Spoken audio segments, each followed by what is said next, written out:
بسم الله الرحمن الرحیم. ما قرآن را برای یادآوری آسان ساختیم. آیا کسی هست که متذکر شود؟ بسم الله الرحمن الرحیم. اللهم صل علی محمد و آل محمد و عجل فرجهم.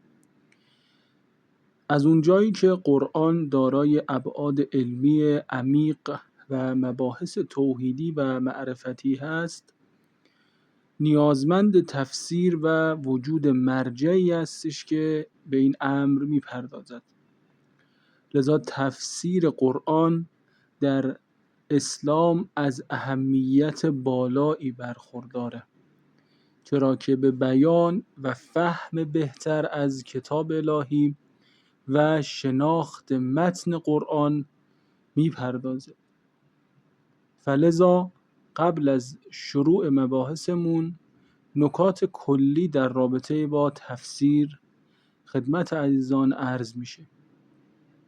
تفسیر از ریشه فسره در لغت به معنای بیان، تفصیل متن، کشف مراد از لفظ مشکل هست و در اصطلاح علم تفسیر قرآن کریم، همونطور که علامه طباطبایی فرمودند، علمی هست که به بیان معانی ظاهری آیات و کشف مقاصد اون میپردازه.